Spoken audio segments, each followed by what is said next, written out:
first part is embargoed until 12:30, the second part until 10:30 this evening. Simon Stone, if you'd like to start. Hi, Ralph. I hope you're okay. Could you just tell us, having left an entire team out on Wednesday, is the intention to bring them all back in again tomorrow? And what kind of training you've had this week?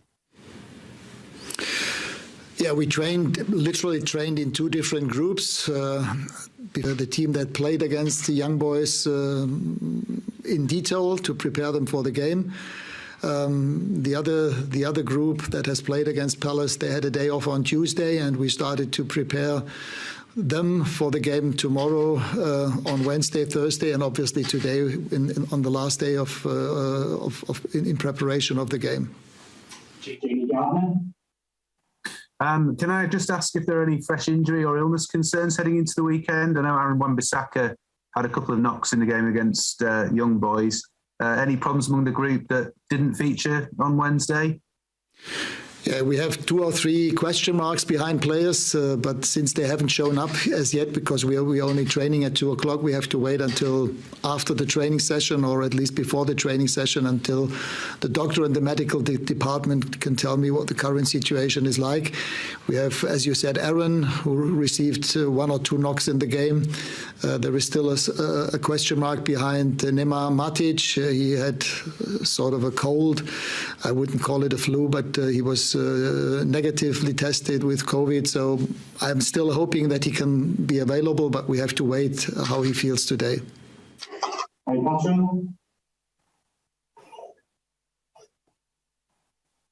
Gary, you have a question? Yes, I'm sorry, I didn't hear you call me. Hello, Ralf. Thank you for your time. I was wondering about Paul Pogba. By the time he's fit to play, you'll have a team maybe playing in your image, playing the way that you want them to play. How hard will it be for him to get into the starting lineup, and what's your message to him? Well, we spoke over the phone 2 days ago, or was it? No, I think it was on Tuesday. He was still in Dubai. He's expected to come back today.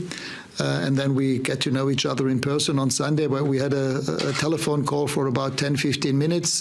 He told me that he's getting better, but obviously still not being fully fit. So from all I heard so far, it will take another couple of weeks until he's fit for training again. And then, of course, he has been out for quite some time. So I suppose it will take another couple of weeks to get him match fit.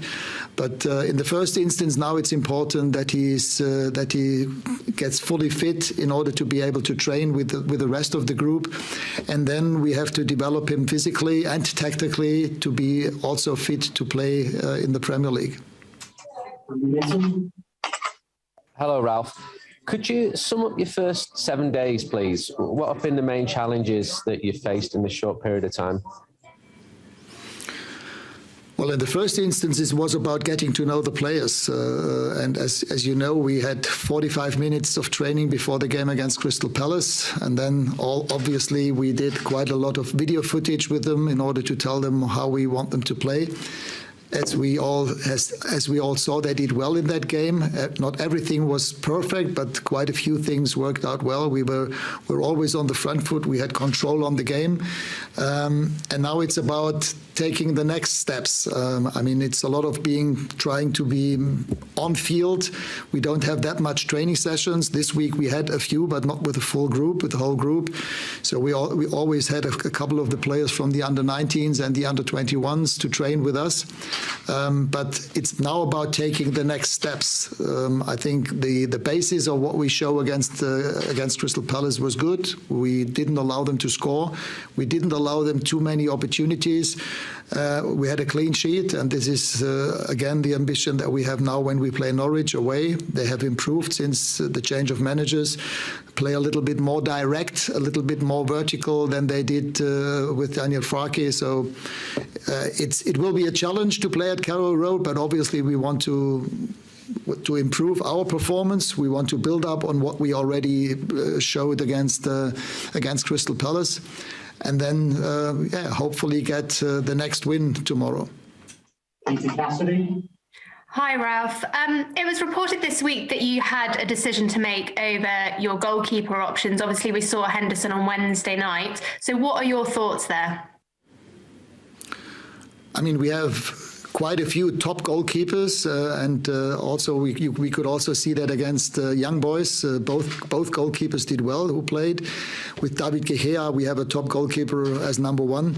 So this is a position where we have minimum 3, if not 4 or 5 good goalkeepers.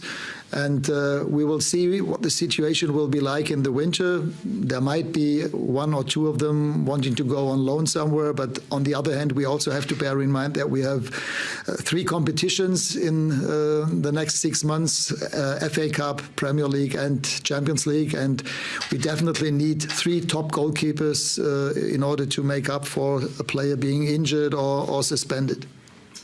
Michael Gray. Hi, Ralph. Ralph, have you had long enough to assess your squad of players now to know already if you need to do any transfer business in January? I got to know them better, obviously, in this week. I saw most of them play in the 2 games and had minimum 3 or 4 or 5 training sessions this week.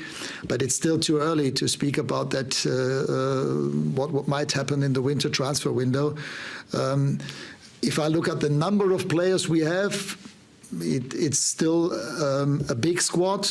It's definitely we definitely do not have not enough players, but we also need to make sure that players want to stay here. If they see not getting them enough game time here, it might make sense to speak individually with the players and see if a loan deal might make sense. But right now, it's still too early to speak about that.